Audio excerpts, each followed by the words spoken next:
Good evening. Thank you all for coming tonight for what I think will be a really extraordinary moment to explore our shared history. And my name is Rachel Cooper. I'm the Director of Cultural Programs here at Asia Society. But I particularly wanted to point out on this Gandhi's birthday, on this, the day of nonviolence, and to yet again think about the violence that is in our world. In many ways what has been in the news has been Las Vegas, but the truth is the violence is in so many parts of the world, whether it makes it on the news that we're watching or not. It is a moment to think about what that means, this idea of nonviolence, and what can we do to try to bring that to be a bigger part of our world. And it's really a practice. I think it's a practice. So I just want to take a moment of silence, not only for those who lost their lives or were injured in Las Vegas, but for those around the world.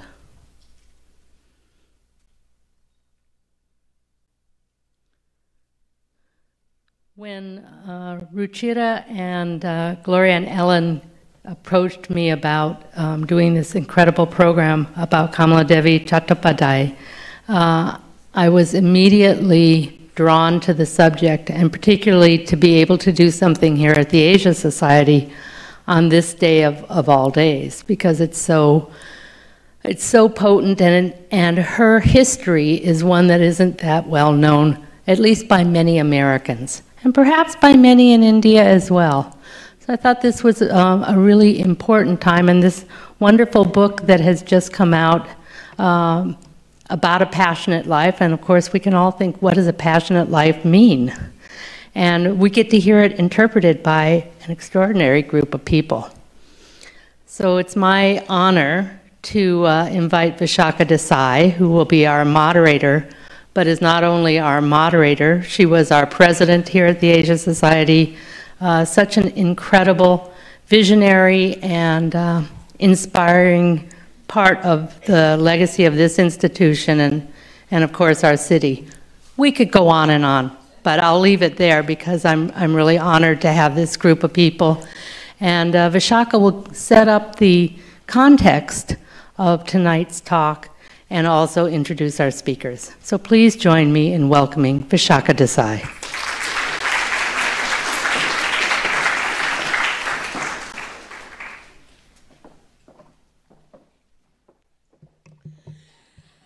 Good evening.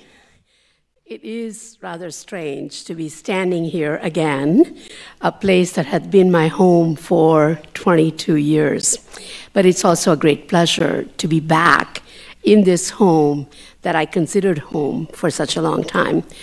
When Rachel called me about this idea of the program, and she told me that a book had just come out on Kamaladevi Chattopadhyay, I immediately said, oh my God, finally, there's a book. We need this book desperately. And I tell you why I thought that. Partly not only as a person interested in women's movement, women's issues, not just in India, but elsewhere. It had a personal reason for me. And that had to do with the fact that when we were young, in my family of 7 kids, 4 girls, 3 boys, we always heard that my mother was recruited by Kamaladevi to be part of the All India Women's Congress as a young graduate. And then Kamaladevi asked her if she would join the national movement. And my mother said that I have already committed to being part of a women's organization that actually is founded by Mridulaben Sarabhai. I know Mallika is here somewhere. That's Mallika's aunt, right? Or something like that. In any case, And therefore, of course, she didn't tell me also that she was in love with my father and that she didn't really want to leave. But the reality is that this name, Kamaladevi, was very much a part of our family resonance and stories. It also has to do with the fact that when we think about independence movement in India, oftentimes in the rest of the world, people don't know how much the women played a role, especially somebody like Kamaladevi. And Kamaladevi was not only a woman warrior with a huge cause, coming from a family rather with an unusual history. We'll hear more about that. But more than that, she was fearless to stand up to Gandhiji when he thought the women couldn't go on the Salt March, to actually disagree with him, but also completely get committed to the notion of grassroots movement that was so important for India's movement, the nonviolence movement and otherwise. So for me, the fact that the book is out, that is both about her own writing, a vociferous writer that she was, but also about her from other scholars.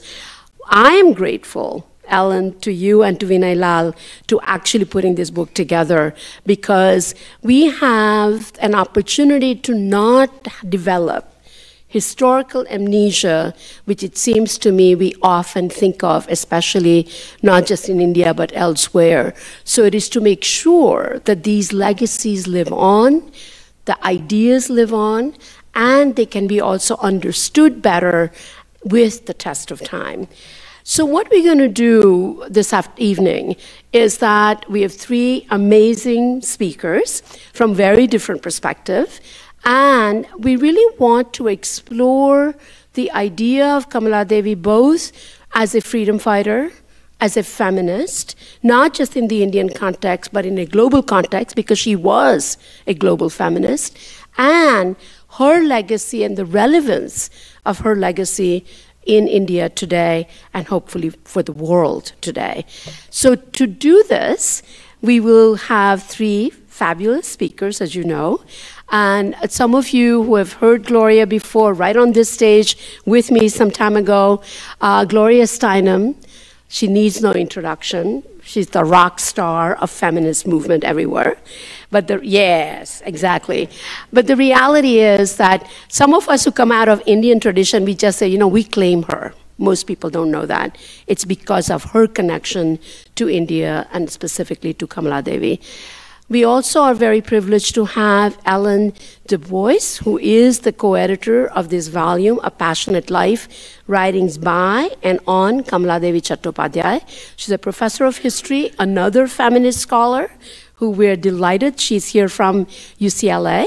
And then Ruchira Gupta, who is the feminist in her own right in multiple ways, but particularly as a founding director of Apne Aap, the fabulous organization that has done such important work on women trafficking anywhere in the world. She also is a professor at NYU. So please join me in welcoming our three panelists. What we're going to do is to speak from there. Each one of them will speak briefly from their perspective, and then we'll have some conversation, and then we'll open it up to all of you.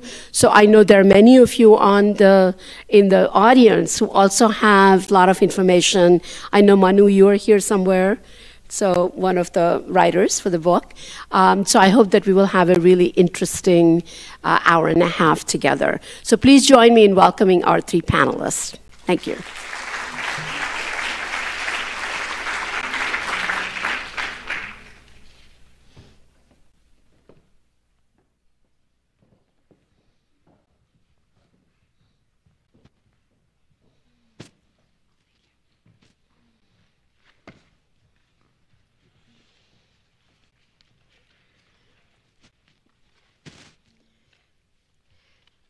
So, Gloria, we thought we would start with you and your connection to Kamaladevi, but also to Indian women's movement in general.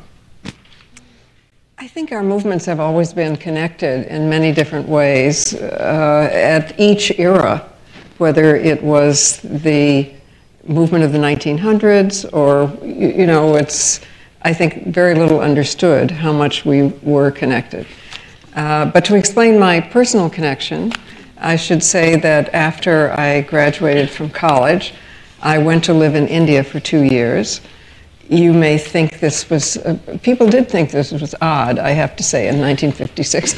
But, because it was not the 1960s, right? When everybody was going to India, right? But this is explained by the fact that my mother and both my grandmothers were theosophists. So I had been sitting in rooms in Toledo, Ohio, of theosophical meetings with a coloring book at age 6, Lotus Leaves for the Young, or something, right? So I think that stuck with me. I had taken a course in India when I was at Smith, which was rare, I have to say, in those days, to have a course on India.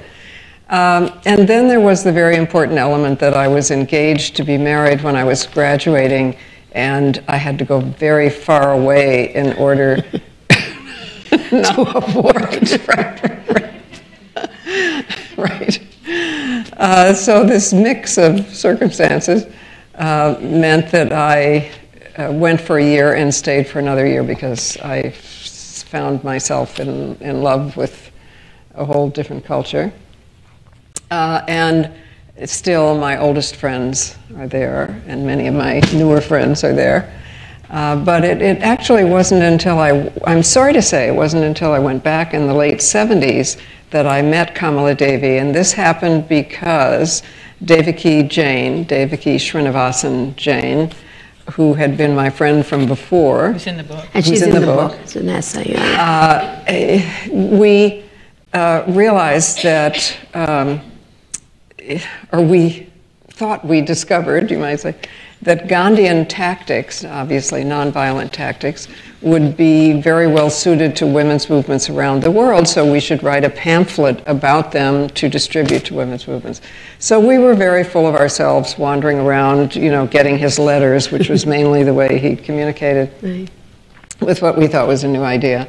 And then we went to see Kamaladevi, who sat on her porch, I remember rocking, giving us tea, listening to us patiently. And when we were finished, she said, "Well, my dear, we taught him everything he knew." Shy she was not, right? And it was my first realization that, of course, there had been a mammoth women's movement in India even before the full strength of the independence movement, working against child marriage and sati and many other desperately important causes for women. And their tactics were massive nonviolent marches and so on. And that was a big aha for me. That was the first time I realized that, wait a minute, some of the things, the reasons we are attracted to great men are because they were our ideas in the first place. So I'm very grateful to now, thanks to Ellen's book, to get to know her much better than I did before. And I'm very grateful to this evening because I kind of feel like, when you have a great friend and you want somebody to meet them? Okay, this is the way I think we all feel about her. And she wrote about this country. She knew a great deal about this country. How many people here knew Kamaladevi before coming this evening? Or knew something about her? In person? Or, wow. No, not in person, knew of. Knew of. Yeah, knew of. They're too young. Right, exactly. That's a lot of people. Yeah, that's interesting. That's great. Okay, well, thanks to this book, I think you will know her much better. And I hope that each of us leaves here tonight as a personal connection to her, to introduce her, because she has so much to teach us right now, especially as India and the United States have what you might call a fascist chief of state.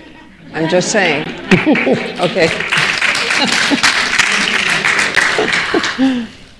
Ellen, this is obviously something that was a labor of love. It was. And amazingly, what was amazing to me is that you actually came to her relatively late as a feminist scholar. So tell us your impetus about why the book, how did you get into it, and what you learned vis-a-vis the feminist movement here. Well, I'm not Indian feminist, historian. I'm not an Indian feminist. I'm an historian of American feminism. And I was branching out a little and wanted to do a book on international feminism between the world wars. And there are books about that subject, but they are entirely about Europe and a little bit about the United States. So I really wanted to move that story out a bit. I wanted to make Asia and Latin America important to this story, to try to get them to the center of the story. And very quickly, I realized that India was in many ways the key to the Asia part of the story. First of all, of course, the literature was more accessible to me because much of it was in English. But also, I was just astonished to discover how rich the Indian feminist tradition was. Most of the books that exist about Indian feminism concentrate on go up to the 20s and early 30s. I'm actually, my own work in the United States focuses on how women got the right to vote. So that's what I started looking at in India. And actually, the process by which Indian women got the right to vote had many stages. But the first stage was under British colonial oversight. And the British were beginning to dole out tiny little bits of self-government to the Indians. And the Indian women came, a delegation went to London, actually, to ask for women's rights. And the British said, we'll let the Indian men deal with that. That's a domestic problem. Confident, of course, that the Indian men, backward as they knew them to be, so much more backward than British men, would, of course, never vote to enfranchise Indian women. Well, that wasn't the case, because there was nothing like a challenge from the British overlords to get Indian men, even very conservative men, to say, oh, really? Oh, can nobody hear me? So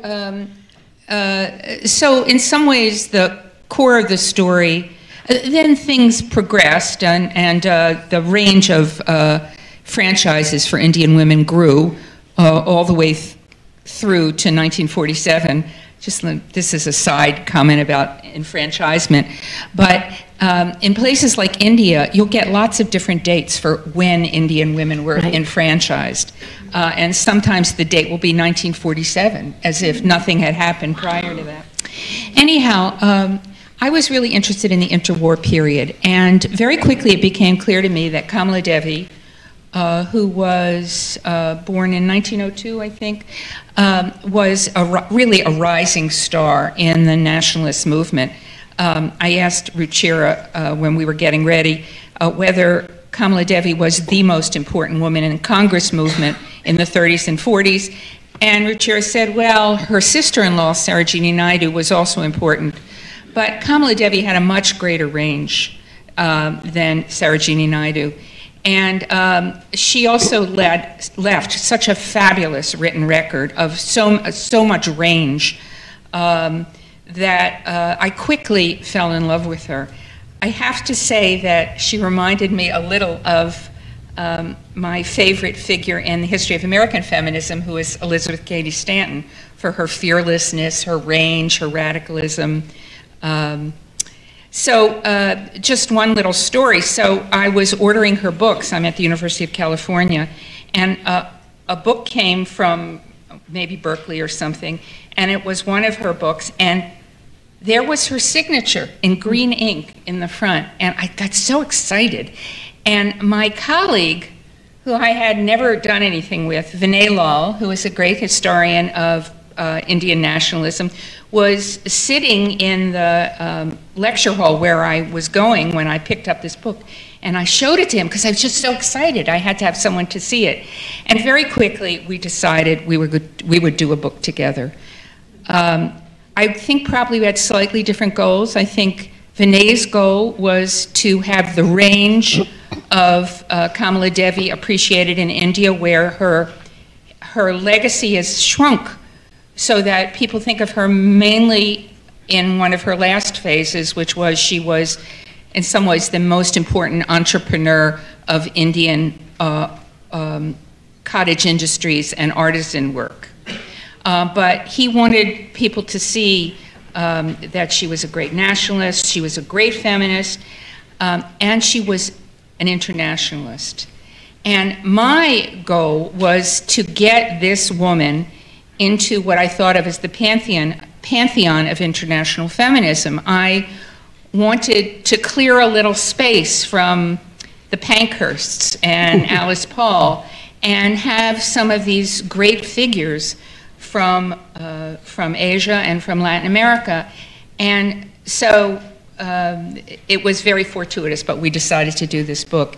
And then Vinay arranged for it to be published by Feminist Press in Delhi, Zuban Press. It's a gorgeous, gorgeous book. So, is that? There you go. Okay. We'll come back to that. Ruchira, you have a whole different relationship to Kamala, and that is much more to do with now. And if you would talk a little bit about your own connection, and then we'll open it up among ourselves first. Yeah, I knew about Kamaladevi right through my teenage years because my uncle... Can you hear her okay? Okay. Because my uncle was a close friend of hers. Both were socialists, Gandhian socialists, and they knew of each other. They had created the Congress Socialist Party together. And so I knew that there were fiery women leaders in the Indian national movement, and I began to explore who they were and how did they become these fiery women leaders. What did happen in the Indian national movement which created this unprecedented amount of women leaders in India. We got the vote automatically when we became independent. They were ambassadors, they were cabinet ministers, they were chief ministers of states. And this is in a country which the British write about 30 years previous, where there was child marriage, there was illiteracy among women, there was sati. What happened in these 30 years from 1917 to 1947 that changed everything? And so I began to study these leaders, and I found that actually many of them, and especially Kamaladevi Chattopadhyay, influenced Gandhi and many of our political leaders to become the men they were who led our freedom struggle. So for example, I was mesmerized by a story that when Gandhiji was planning the Salt March, to break the salt tax, he had plans that women would be standing on street corners and selling salt or singing songs, but they would not actually be marching to break the salt tax. But Kamaladevi went and accosted him, and she was 27 years old then.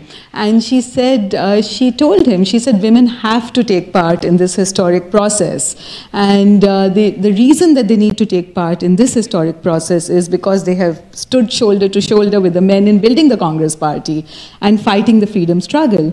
And Gandhiji conceded because he said, because she was right, and because he too had an open mind. He was always because open he also to understood change. that this was not the right thing. This is not the right thing. And he said, yes, go ahead, participate. But then she said, no, you have to issue a formal call to action. And he said, why? You know, you don't know your sisters if you think they need a formal call to action. She said, because it is going to go down in history that you call them to participate in the Salt March. So she was political as she was negotiating, and she had a sense of history which was unfolding in India at that moment.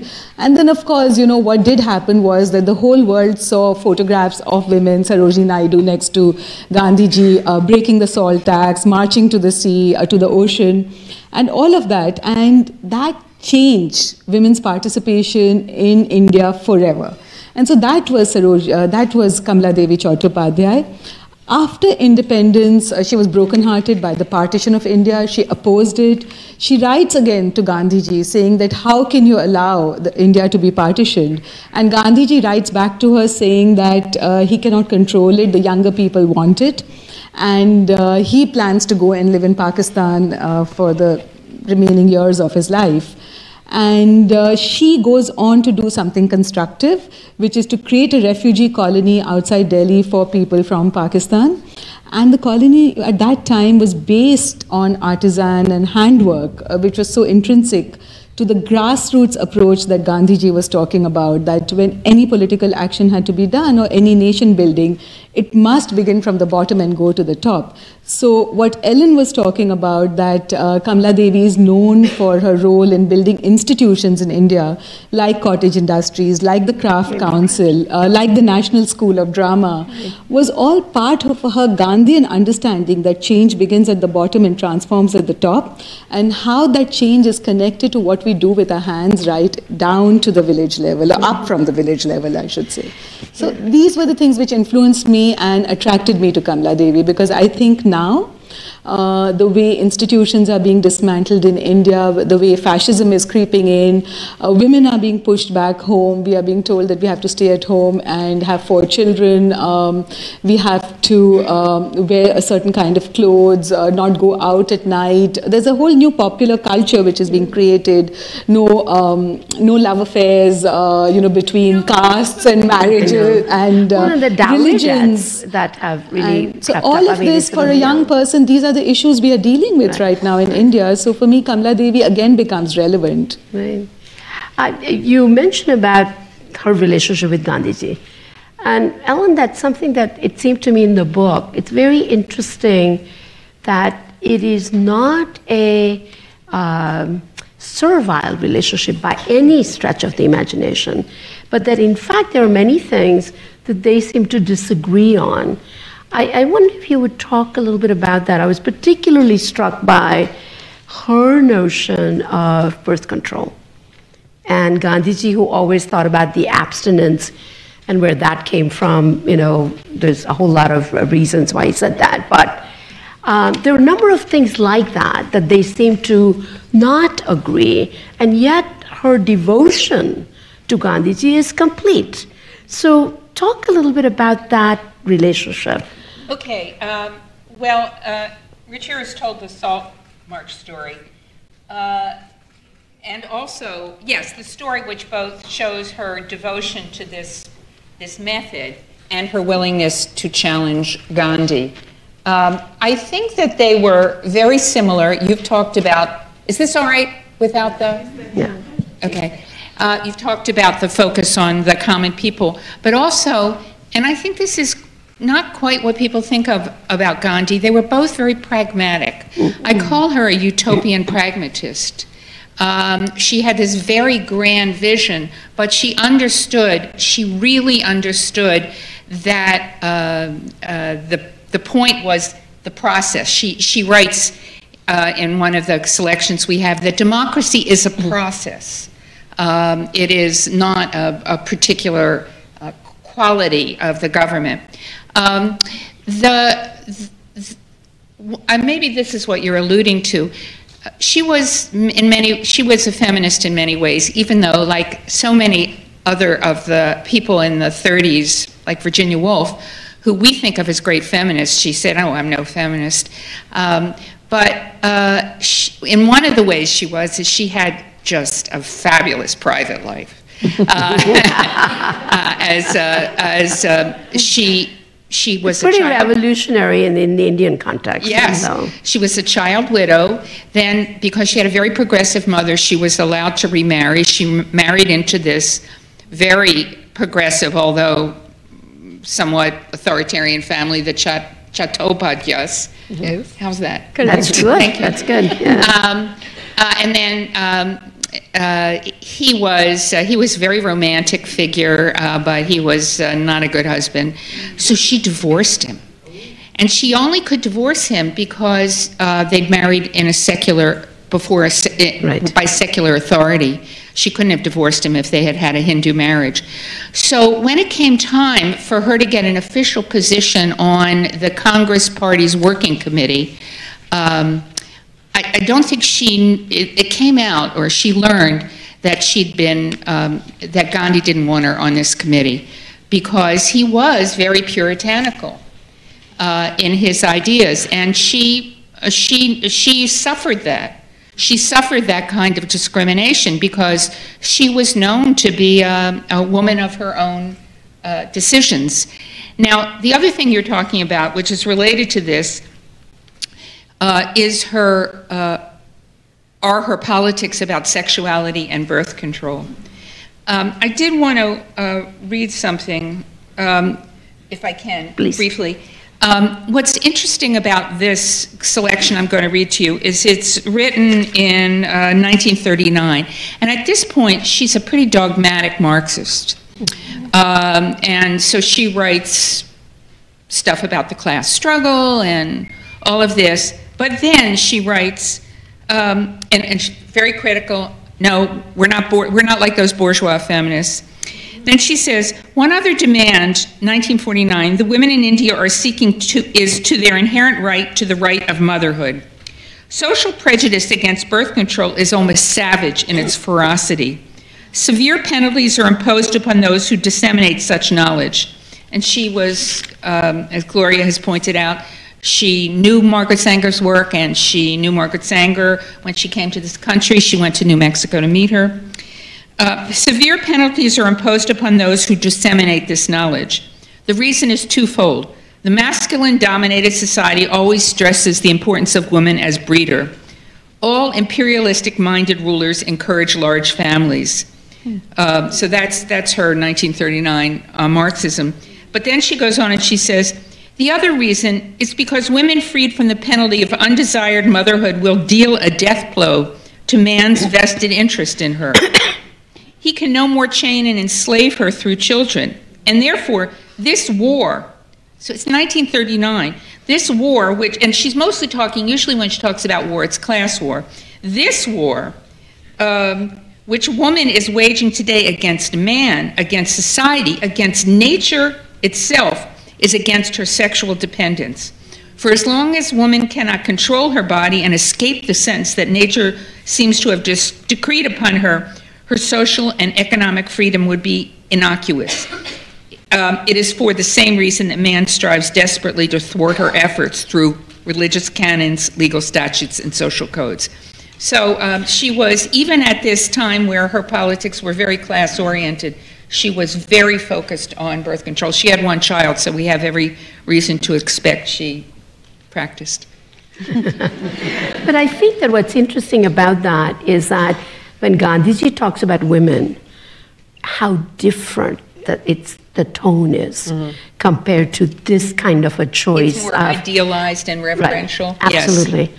And that she's really talking about the sexual freedom as a fundamental right. Yes. And that is a very different and pretty radical kind of an idea, even for that time. Well, she says, it's wrong to think of Gandhi as a saint.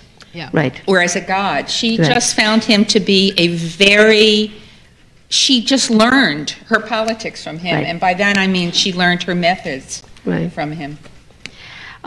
Gloria, in terms of often Kamaladevi's kind of position that the feminism that she practiced was not the same as what was going on in the West at the time.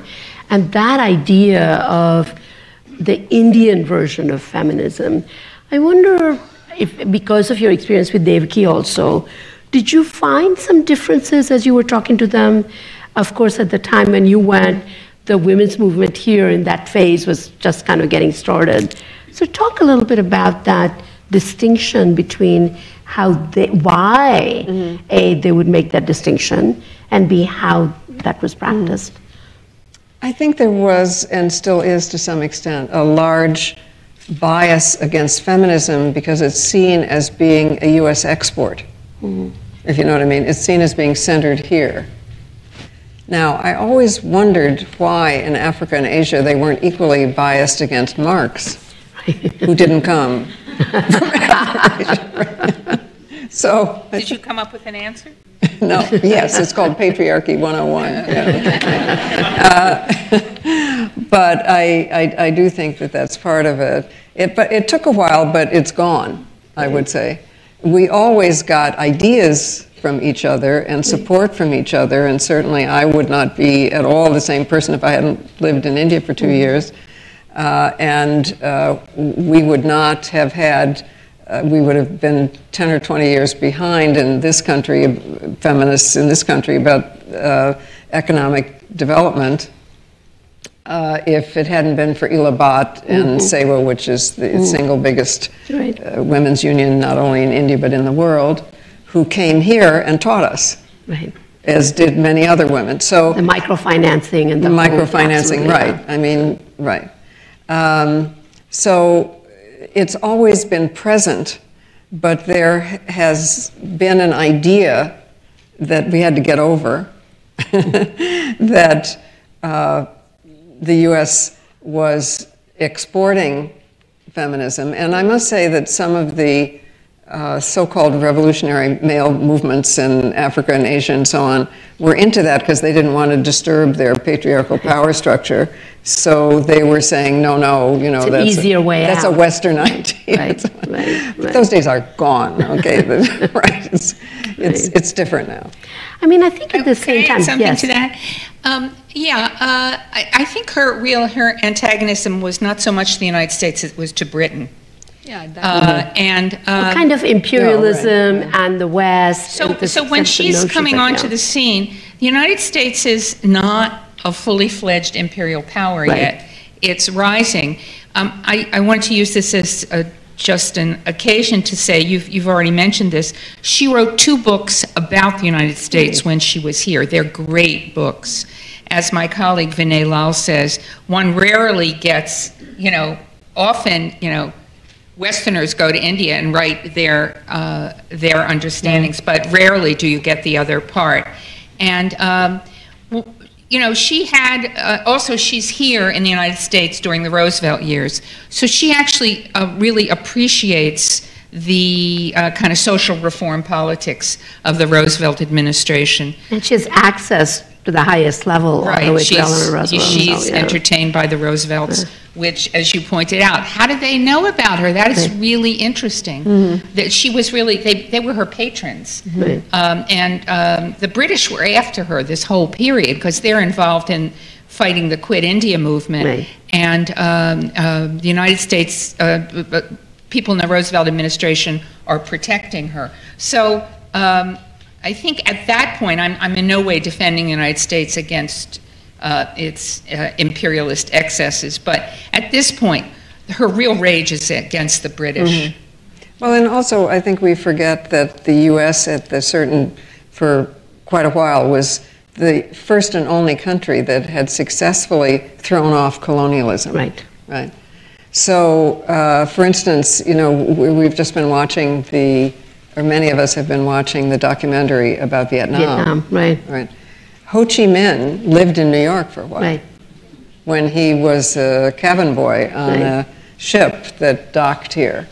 And there were a whole cluster of various revolutionaries in what was then Harlem, which is now Sugar Hill, learning from each other and so on. So we forget that there was this whole era. Himself talked about Thoreau, no taxation, the whole tea revolt, very much an important part of his own way of thinking about the resistance. So we forget that it goes back and forth, actually, in a big way. But it seems to me that one of the things that, Ruchira, I wanted to ask you was that in terms of feminist movements in India, and it seemed that in the 70s, and perhaps even now, people actually look to folks like Kamaladevi, if they know at all, actually denigrate them. And part of it has to do with how they think of these groups of women as well as men, as they also actually, many of them, denigrate Gandhi as well. So talk a little bit about that shift and what's going on. I think at one point there was a lot of questioning of Gandhiji because people thought he was casteist and because of the Pune Pact. And describe the Pune Pact for those people who might not know. Okay, so Gandhiji, at one point there was a debate about how Dalits would be accommodated in the Indian Constitution, and there was a pact made in Pune to decide that they would get this much and no more. And many Dalit leaders at that time felt that they had been let down because of that. And they felt Gandhiji, because he was the big leader of India, went along with it, and he was the one who actually tactically thought through what the Pune Pact should be. So they blamed him for it. And Gandhiji actually had some role in it, but he was not the only one, because he believed in consensus and he believed in carrying people along. And he would go as far as he could to keep the movement going till he could achieve Which is something. the big issue for him, it's just that how to keep everybody together for that ultimate quit India, right? And so that was one reason why people blamed him. And so the answer to that has always been that if he was casteist, then why would he clean toilets? And why would he make leather shoes? He did all the tasks which were supposed to be polluting tasks and which were supposed to belong to the most oppressed or Dalit caste. So he was not casteist, but he was definitely tactical while trying to negotiate for the independence of India. The other thing many people blamed him for was the partition of India. And they would talk about the fact that why did he go along with it? He did go along with it, but he was not for it. And there is this dialogue between Kamaladevi and him, but his own writings, where he writes about how he was very unhappy. And actually on the night that India got independence, he was sleeping, and he told the two women who were with him that he was not happy. It was one of the saddest days of his life. And that he wanted to spend his last years in Pakistan, and he felt Pakistan had been unfairly done by. So again, he gave in to the leaders who had emerged through the independence struggle, because that was also his moral compass, that, you know, now that there are leaders and it has to be democratic, that they have to take decisions and it cannot be decided by him unilaterally.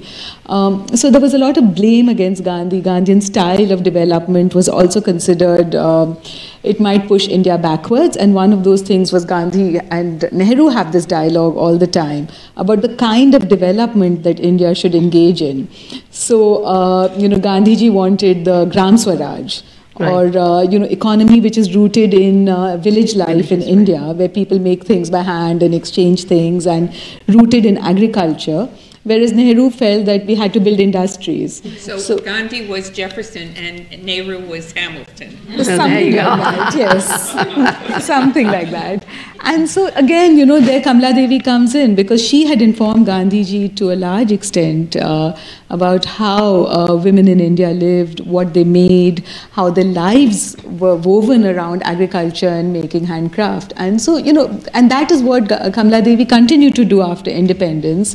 But nobody looked at that, because nobody went into the details of things. They were just rejected. Also, the political context of the handicraft movement is not completely understood. So people think that it was just kind of a cop-out, right?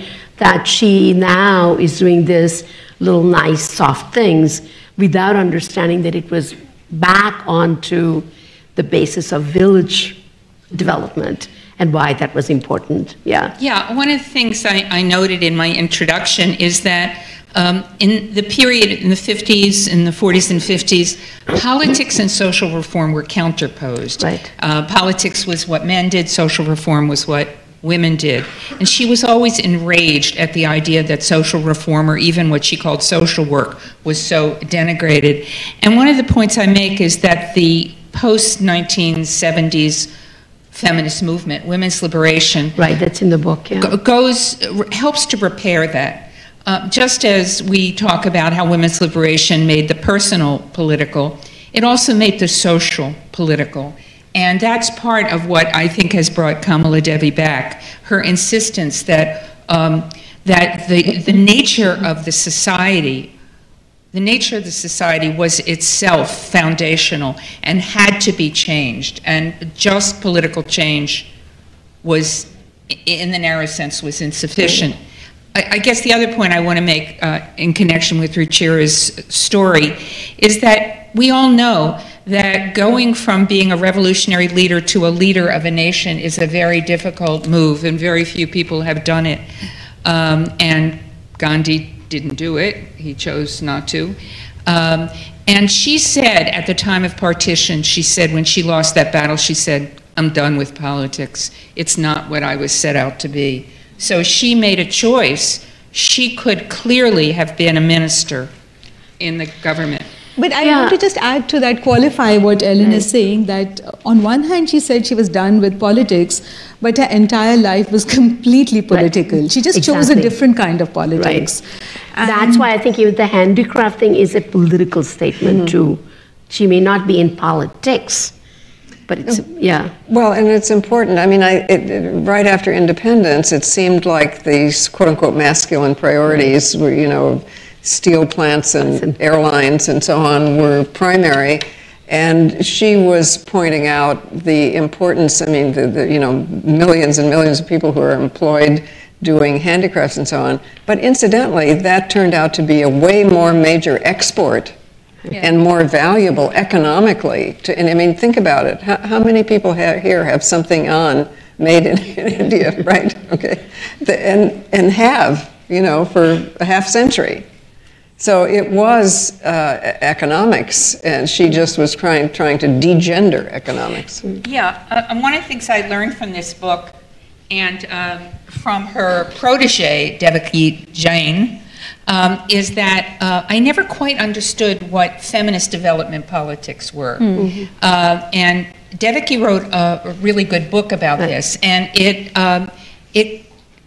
Kamaladevi, I can't say that she started it or led it, but she helped me to understand it, that exactly what Gloria was saying, which is that classic development politics, which were big industry, feminists of the 70s began to realize that this not only left women behind, but it pushed them down.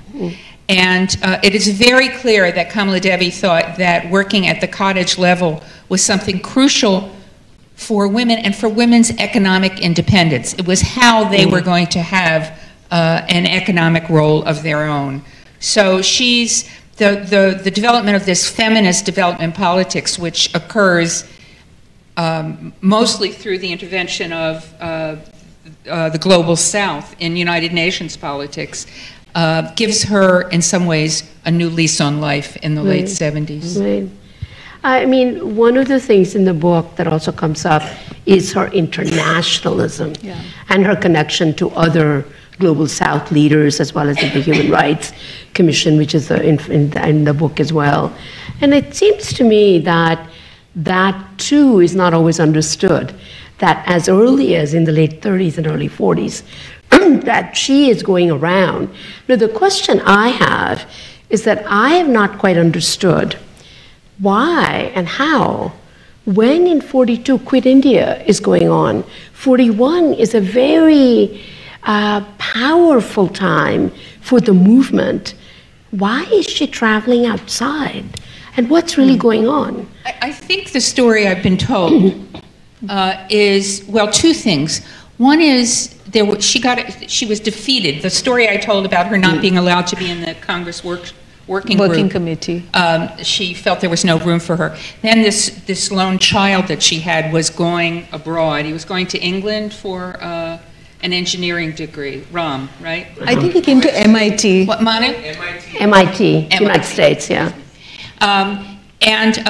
So she left. So first she goes to Copenhagen, where she goes back to a meeting of the International Alliance of Women, which is the European-led international feminist group. And whereas she had been there earlier as a kind of young acolyte, this time, it's 1939, she's fed up with the British talking about how everybody has to come together to fight German fascism, and they're not saying a word about India. And she combines forces with the great Egyptian feminist Huda Sharawi, and they sort of call out the British leaders of the International Feminist Organization, which is pretty tough for them. And then, by that point, she's stuck outside of India, and then she goes to the United States, and then she can't cross, and the British won't let her back in. So she spends about a year in the United States under the tutelage of the Roosevelts, not the tutelage, but the protection. This is the two books, I can't remember, I'll look up the titles. the people she meets, she has a story about meeting Robert Oppenheimer, which is unbelievable. It's just fabulous. And he tries to impress her with his, his knowledge of Hinduism and Vedas. And then, like a little bit later, there's an atomic bomb, and she says, "What's going on?" And then she leaves there, and she's determined. So it's now 1940. She goes to China and to Japan during the war. Right, exactly. So she's in Japan during the war, and the Japanese are sort of trying to romance India so that they're a little bit nice to her. And then she's determined to get into China. She's having, and so she goes, and she is under the protection of the Sun Yat-sens and the Chiang Kai-sheks, and Madame Sun Yat-sen and Madame Chiang Kai-shek. And she's having trouble. Manu, it wasn't, you didn't write the article about passports, right? Somebody else wrote the article about passports. The British are hounding her. They won't let her, they trap her in Hong Kong. Right. And she's trying to get out, she's trying to get to India, she's trying to get to China. And so she wrote one book on Japan and one book on China. And then we were able to get a set of letters that she wrote to her friend Mary Van Cleek, the American social reformer. These letters have never been published, and they are unbelievable. They're great letters. She's writing from China, she's writing Japan during the war. So I think the book was worth it just for these letters. But you can tell there's a lot of excitement, so we all have to pay attention. I'm not even sure what question you asked. Oh, never mind. You told everybody why the book is worth it is because of the letters, so why not? Why don't we open it up to all of you? And I think there are microphones on both sides. And please identify yourself, and if you have a comment or a question, and if it's for a specific person. Because we cannot see a thing, right. I promise you. So we have to do this. So see if there's a hand. Yes, and there's a hand right here. And if people knew her or knew of her, we want it. We want it. So right here, please. Do we have a microphone? Yes, we do. Yes, thank you. Right here, in the front. Yes. And then we'll try to identify the next person as well, right over there. Fine, good, yes. Thank you, Dr. Desai. I was wondering how I would start. I will be very brief. I knew both of them, Dr. Kamaladevi Chattopadhyay and Devaki Jain. And not because I was looking for an icon or something, I was doing a paper for UNESCO on the status of women in India. And the title of that paper was Myth and Reality. That's the background. And speak a little bit more to the mic so we can hear you properly. And my properly. boss, who was the chief of intelligence in India, my specialization is in weapons. And I also happen to be the first woman in the history of United Nations to make the chief of the weapons branch. So that apart, it goes back to those two ladies. So for writing that paper, my chief asked me to go and see Kamaladevi Chattopadhyay. This is in the late 70s, very late 70s. She wasn't giving any interviews. She wasn't known as a feminist or anything. She was more interested in the coordinates. So I met her. It was not because of feminism that she was known. She was known for all for the handicrafts reasons, and yes, for by all the 70s. reasons that both of you have said, and my compliments to you. I went to see her. The moment she saw me, she said, "I have very little to talk to you girls." I have very little to talk to you about. I have very little to talk to you girls. What year was this? 1970s. I said late 70s. Late 70s. Very late 70s. After the emergency. Right. She was, After emergency, yes. No. During the emergency. No, 79. It was 75 to 77. Must be 79, around 78, okay. that Right. period. Beautiful woman, stunningly beautiful woman, very aristocratic. So let me repeat, She said, I don't want to talk to you girls, because my boss had told me what I wanted to ask her. And I felt very stupid, and I said, but I haven't asked you what I want to ask. She was a bit amused. She asked me to sit down. I told her about my paper. So why are you girls looking for equality? Equality. Why are you girls looking for equality? Mm-hmm. And then before I could say, she said, are men our equals that you want to be their equal? Are men are the equals you want to be? I mean, she's saying who wants to be equal to them? And after that, I said, Mrs. Chattopadhyay, I have nothing more to ask you. She said, no, you sit here now and have lunch with me. So I spent 3 hours with her, which will remain in my memory. Dr. Devaki Jain, brilliant, chain smoking, nothing to do with Gandhiji. She was not at all respectful of Mr. Gandhi. And I came from a generation of women in India who wondered, why should he be called a Mahatma? Because he asked 2 young girls to come and sleep with him and did nothing to them. And said it was a punishment for them, not a reward for him. But that's the generation I belong to. Let me go back to the kitchen.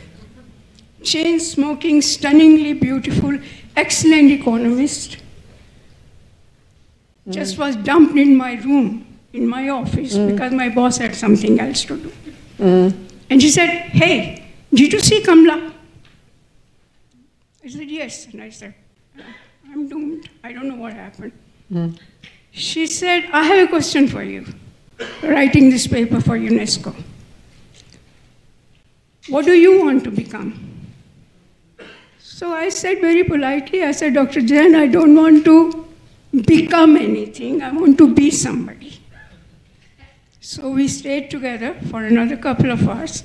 And I'm very encouraged, Dr. Desai, that you said that, what about the world looking towards India?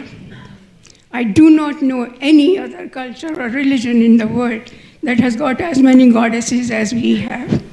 We have contempt for them, we have deification for them. And let me stop here, because what I want to say to this thing is, why are they looking to India? I think Devaki and Kamaladevi were ahead of their time in the 70s, and they are ahead of their time today. Thank you very much. Thank you. Why are you looking to India? So, hand back there. And then we'll see if there is another hand on this side. And if there's a question for one of the panelists, please tell us who. Yeah. My name is Geeta Mittal. I'm from Kanpur, India, and I currently live in Boston. And I had the greatest pleasure of meeting Kamaladevi ji when I was a teenager. She used to come to Kanpur because my mother, my late mother, was about 20 years younger than her. And she was completely in love with Kamaladevi. I mean, she had a husband, my father was there. But she would do anything for her, partly because of my mother, when she got married at the age of 17 from Lahore, she came to Kanpur. At the age of 22, she's already part of the All India Women's Conference, and she was pretty much of an active person in that sense, and she roped in everybody who was shy or just got people in to join. And I think she had met Kamaladevi ji, I don't know exactly when, because Kamaladevi ji was a big force in the All India Women's Conference and the president. And so she knew a lot of women, and she used to always invite them to our home in Kanpur, which was open. And there were many conferences. So Kamaladevi visited us partly because of that association. And the other was my mother used to offer her my father's car and driver and say that we can just go to all the places that you know in UP which have crafts, Varanasi, Firozpur, Firokabad, all kinds of places. And we'll go and you teach me about crafts and I'll take you wherever you want to go. So she traveled a lot with her. Not only that, in other parts of the country. And Kamaladevi would come to our house, and at that time I was a teenager and had 2 brothers, and we were very naughty. We used to say, oh, what a gorgeous lady she is, but let's give her a shorter name, and we used to call her KDCP. So in our family, we used to always call her KDCP. anyway, we had this very close association. But then when I came as a student to America in 1970, and then I was a married person and lived in Irvine, my mother visited me in 1976. And at that time, Kamaladevi came to the States. So my mother was always following her and tracking her. So she said, well, she's in the East Coast, and I was in California, in Irvine. So she and I flew. We made this plan to fly to Boston, rent a car, pick up Kamaladevi ji from one of her very illustrious friends, and I drove her through the Berkshires, through Connecticut, and we always stayed in people's homes. And guess where we ended in New York? I don't think you remember Gloria Steinem, but we ended in your apartment. Oh my God. You're kidding me. Really? So that's your hospitality. that was in 1976.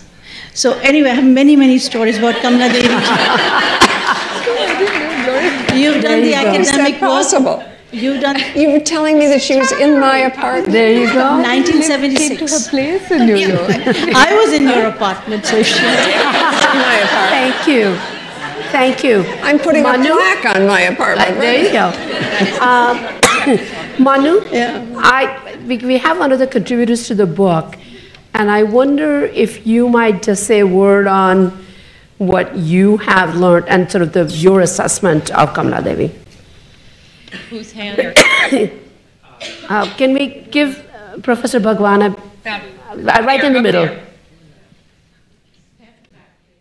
Just try to move a little bit from the narrative. One of the pleasures of this book was to collect several scholars in India and the United States who had already noticed her, and it was not hard to get people to participate. People, and Manu was one of them. So, Professor Bhagwan. Oh, well, thank you. I wasn't expecting to, I didn't have my hand up.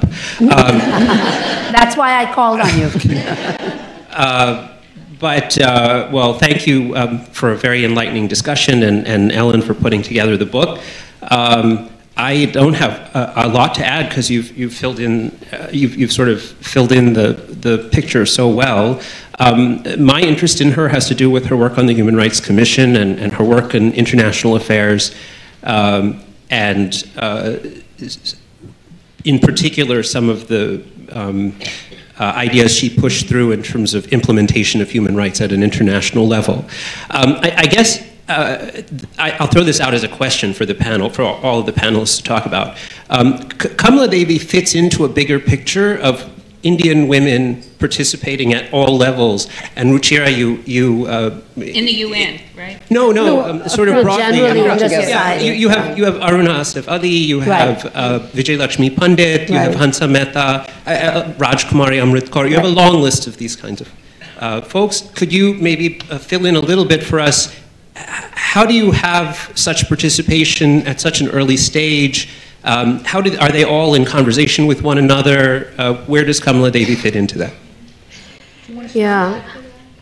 Okay. What? Can I just add a question? Yes, it's the same question. It's similar. I mean, I'm interested in the national versus transnational sort of element here because it seems to me it's very easy to recuperate someone like her into, just the Indian nationalist movement. And I mean, I think as you've indicated, she's much bigger than that. And so, I mean, I'm very ignorant about any of, anything in her generation with women like her transferring or having counterpart movements or connections, for example, across the border, which would make a lot of sense, right, with burgeoning Pakistani feminist and Pakistani feminist movement.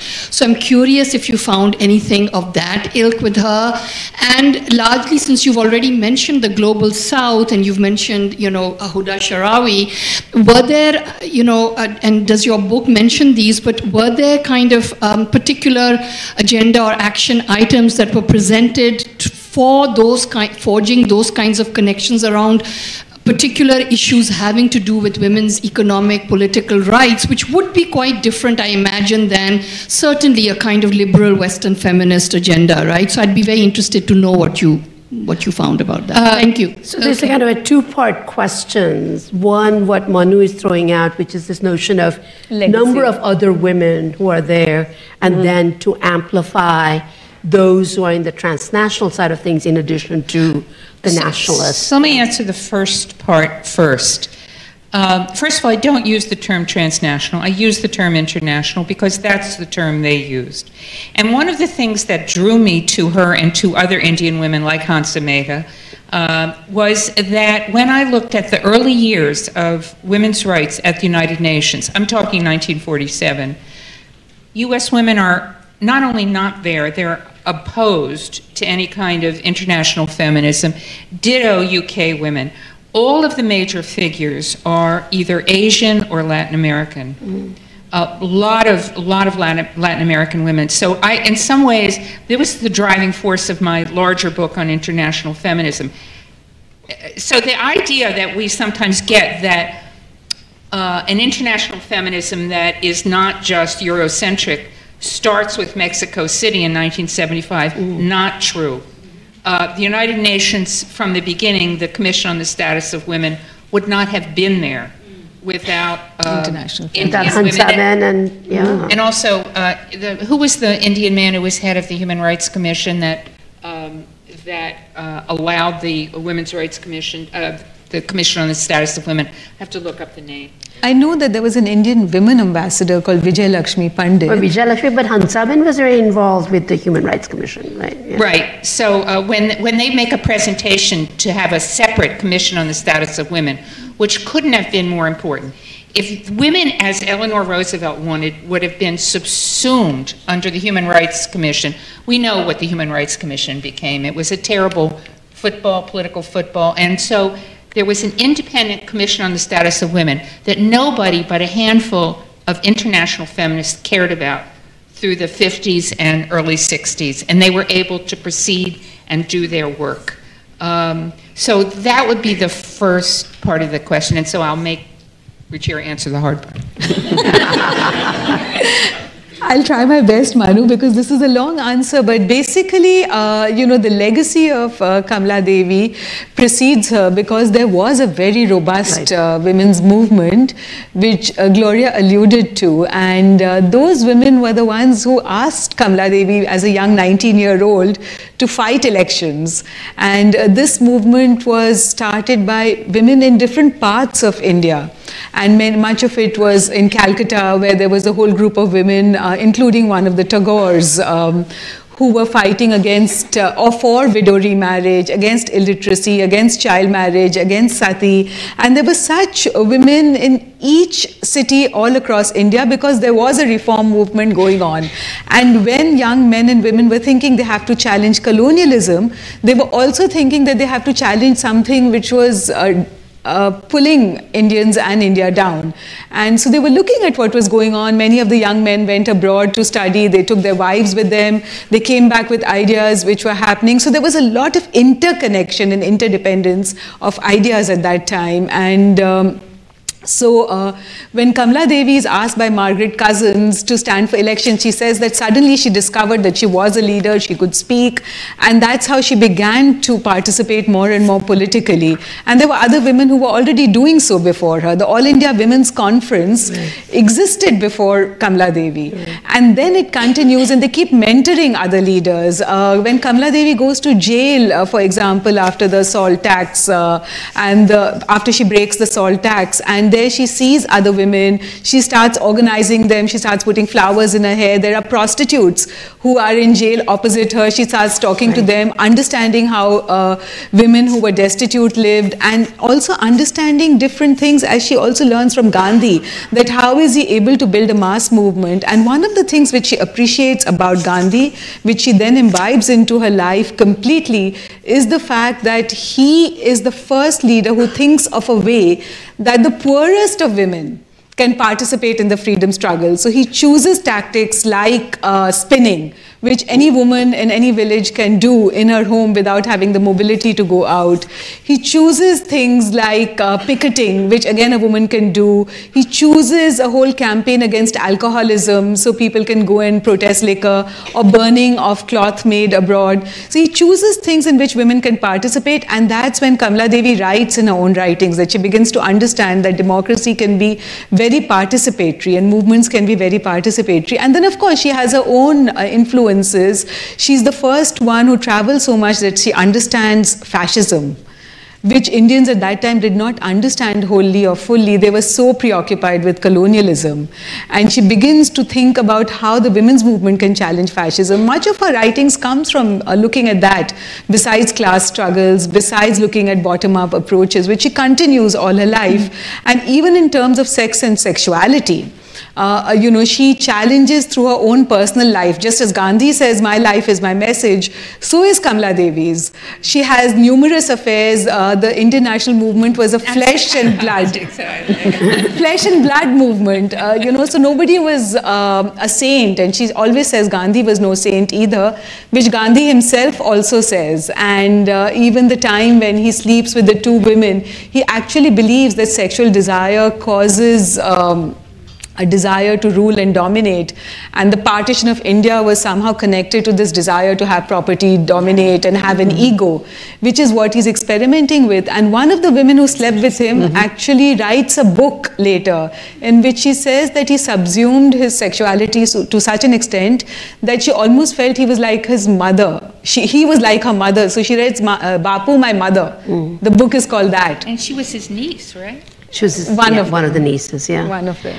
But I think that one of the things that, Manu, you were asking about the whole range of women, but I also think that it's partly related also to the nationalist struggle too, that the social and the political coming together really had a very powerful impact. And the thing I know best is actually this All India Women's Congress camps, where she would literally go individually to different cities and identify promising young women, bring them together. And I know my mother, when she was one of these women who was selected, she writes a letter at the time and says that it's amazing for me to meet people from Calcutta and from Chennai and from Mangalore. And at a time in India where we all know that India was not yet completely a nation, there wasn't really a chance for people to meet from everywhere else. So there was some energy put together around bringing this notion of a national movement for women as well as for the others. And she was very instrumental in doing that. No, I mean, the two experts here can tell me, but I think that But she stayed at your house. You always said you met her in Delhi. I've gone mad. Okay.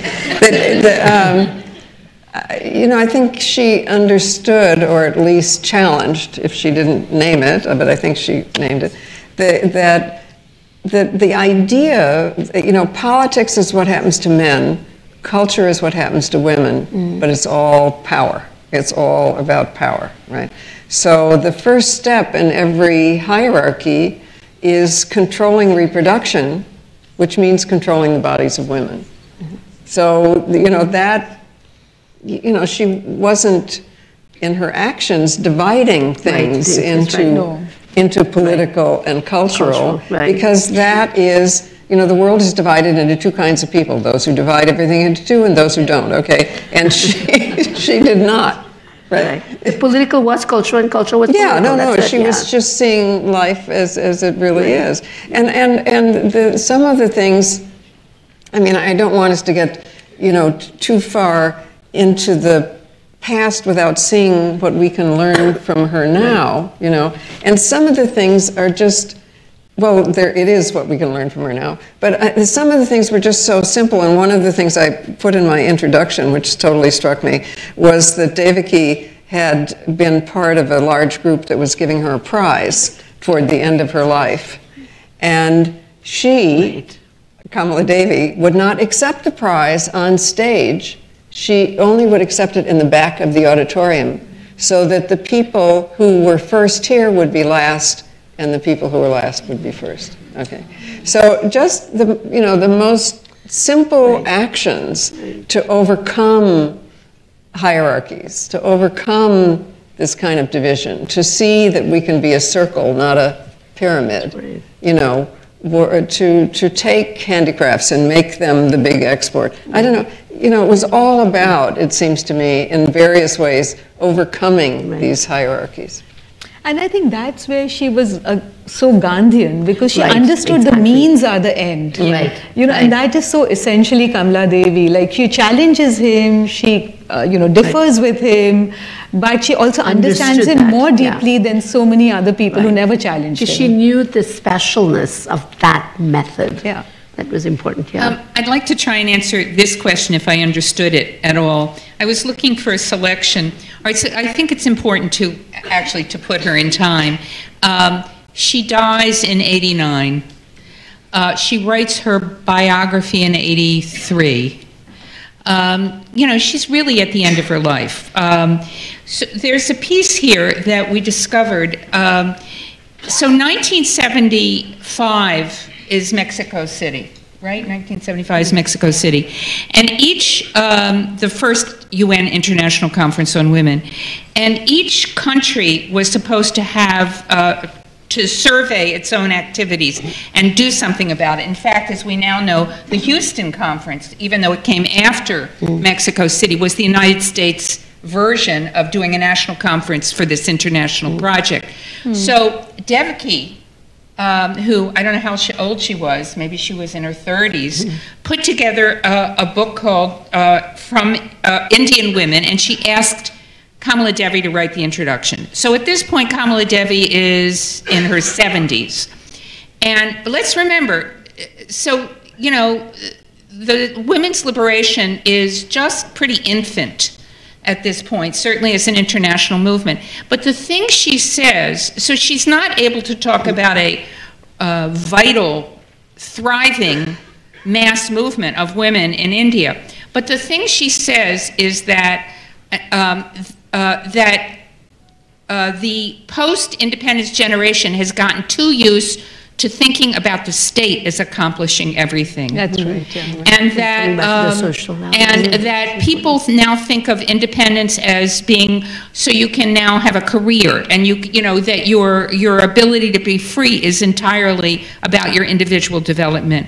And this piece is mostly about the necessity of popular mobilization. That's what she has to say, and it hasn't happened yet, but that's what she wants. Yeah, that's important. There's a hand there, and then we'll pick up another hand back over there. Maybe. So there's a one, right there. And then we'll go back to you, the gentleman back in there. So can you come forward? Where's the mic? Yeah. Do we have a mic? Okay, where should I give this? Back over there. I'm sorry. Behind you, the lady in white. The one in white, and then there is a male behind that, and then we'll come back to you. Yeah. Okay.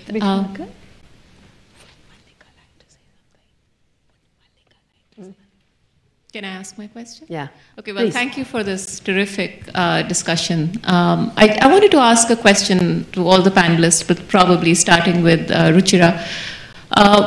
Looking at contemporary India, where the space for feminism is shrinking, what can feminists, and I mean both men and women, learn from the tactics of Kamaladevi, and I guess at a broader level, I mean, sitting here, that space for feminism is shrinking everywhere, where we have these sort of the rise of fascist leaders. So what are the lessons, and how do we sort of get inspired and get mobilized by sort of imbibing some of those tactics? I think I would say three things, because I would like to hear what the other panelists say too. The first is build alliances nationally and internationally, which Kamaladevi was really good at, and I think that is huge right now. because we have to be able to converse with each other, share what is going on in our countries, both the good and the bad, and so therefore we can stand up to it together, because the world is so interconnected, even more so than Kamaladevi's time. So to build international alliances, build linkages between different movements across the world is very important. Also for the feminist movement to build cross alliances with other movements. So for the feminist movement to build an alliance with Black Lives Matter, with environmental movements, with class struggles, with people, farm workers' rights, because anyway we all are part of it. Half of them are all women, right? So we have to build all these alliances across borders and across sectors. That is really, really important. The other thing which Gloria spoke about is to build alliance across class, which is to look at, one of the reasons why Kamaladevi had this insistence on craft and things which were handmade was because she said that is how you can connect with the village woman, the last person, because they do live off what they can make, and not to lose that skill or that tradition. So I think we have to think about the last person we know, the most vulnerable human being, and see how we can reach that person as we build our alliances and carry on our movements, because we will have more legitimacy if we do so. And the war of fascism is basically on the last, the poorest of the poor, on women, on Dalit women more so, on working class Dalit women more so, and on poor children. So that's how, those are the patterns you can see in India and the United States, as welfare is now a dirty word, but as welfare is being cut, healthcare, low-cost food, low-cost housing. So things like that, we have to think about those things and learn from Kamaladevi, the bottom-up approach and building of alliances. And the means we adopt, non-violence. And we are just recovering from Las Vegas, and we know what happens when guns are so rampant and all of that. What are the means we adopt to rebel? And the third thing which I mentioned that I would learn from Kamaladevi is the personal is political, and to enjoy the struggle for independence, without being saintly, and as enjoying it and having fun while doing so. So I would say two things. One is you got to take the long haul. You got to take the long approach. But the other thing is one of the great of the many lies about feminism is that it's a single issue movement. It's a lie. It's always been a lie. And that's what Kamaladevi shows us. I once described this as living at the point of the hyphen, living at the tension between feminism and take your pick.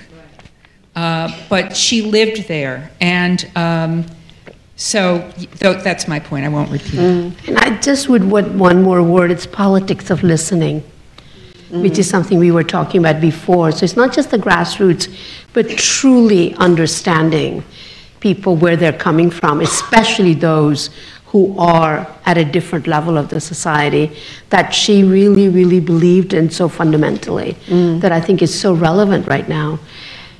We have time only for last question. But and Gloria hasn't answered. No, Gloria, yes, and we'll have Gloria answer the next question. Whatever it is, right? Go ahead.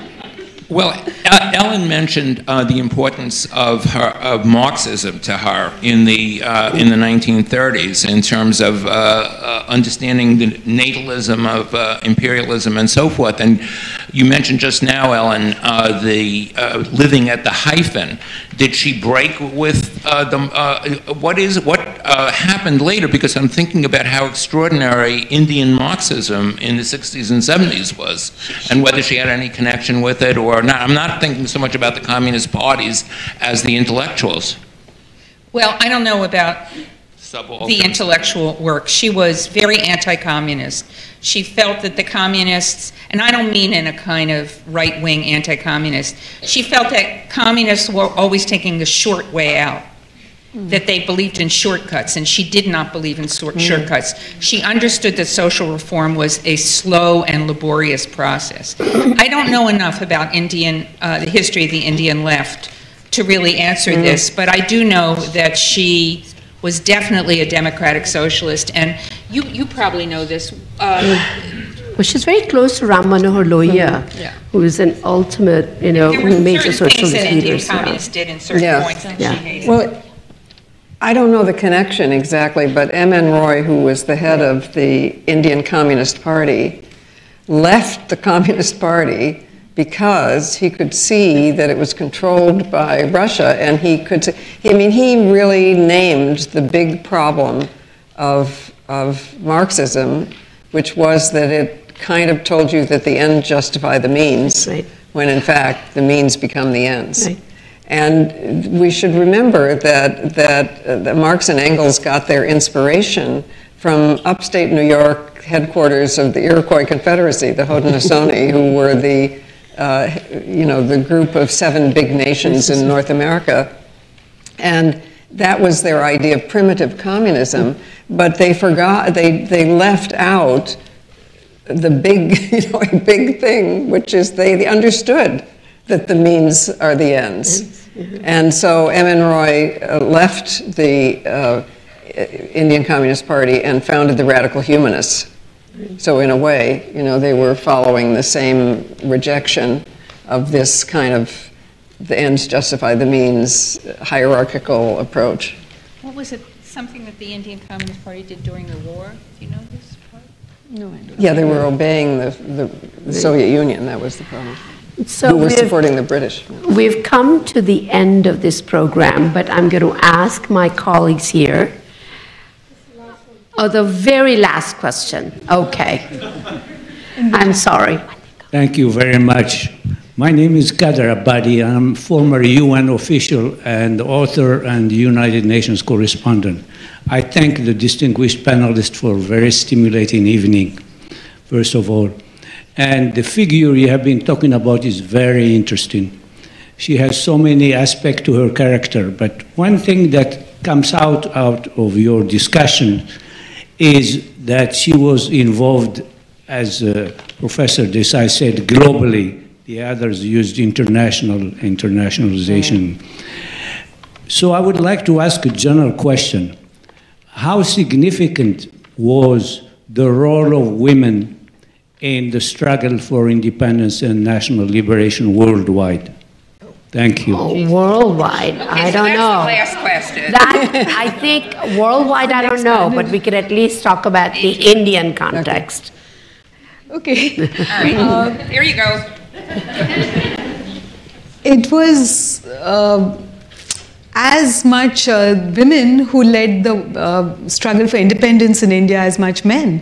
And they participated equally. They marched on the streets, they burnt cloth, they went to jail, they spun khadi, wore khadi, they sacrificed family lives.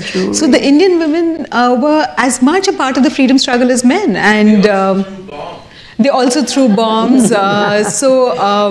It was an equal struggle for freedom. At that time, independence from colonialism.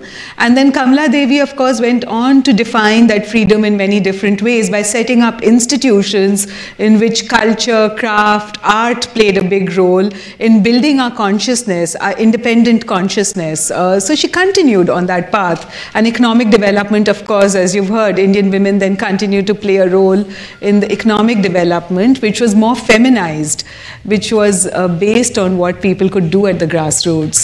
And that is what is being reversed right now, which is why all of us in the room are so troubled about it, because the scale of the Indian experiment was huge. And the legacy that it has created in the world today is beautiful, because it is the one country which has succeeded against colonialism, stood on its own 2 feet and carried people along after 300 years of colonialism, in which we had a famine in which people died. In 70 years, we have had no famine, we've had hunger.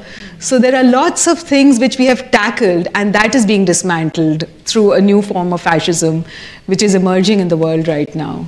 And that's why this conversation between the 4 of us and everyone in the room today. Thank you. Last word, Gloria. And Ellen, please. Dare I say what I think? Can you not? Okay. We got colonialism from patriarchy. all right? Because relatively new in human history is the control of women's bodies in order to decide how many, and to force women to have more children than they would otherwise have had, which, to the extent that it overpopulated Europe, caused the invention of racism to justify colonialism to take over other people's countries. Okay, I just want to say that because there is nothing, women, we can't do anything by ourselves, half the human race, but neither can the other half. Okay, you know, it is not, movements are not in silos like this, and certainly the female half of the human race is, you know, nothing can be solved without both halves, and it is one of the great frustrations, I think, for racial liberation movements and women's liberation movements and so on, to be thought of as separate from politics or separate from, right? It is just not possible. And the single biggest right now, the single biggest influence on whether a nation is violent within itself or whether it will use military violence against another country is not poverty, not access to natural resources, not religion or even degree of democracy. It's violence against females or control and dominance of females, because that's what we see first. Patriarchy is the first step in higher. Then that sort of convinces us, because we see it at home and in the street, that it's okay for one group to dominate another. They were born to dominate another. And then all the rest of the hierarchy follows. So it is through composed, right? It is not separable. It is not separable. And now that we are on this spaceship Earth, where for the first time there's so much violence against females that there are now fewer females on Earth than males, as the United Nations can tell us. It's especially important that we understand how through composed it is. When we try to figure out which groups are terrorist groups, for instance, you can tell by the fact that they are way gender polarized. Terrorist groups are way into profoundly masculine, feminine roles and profoundly hostile to women's equality. And you can tell more peaceful, more democratic groups by the fact that the roles are not polarized. They're much more porous and close to each other. This just has to be, as Kamaladevi knew, part of everything, not separate, part of everything. On that note,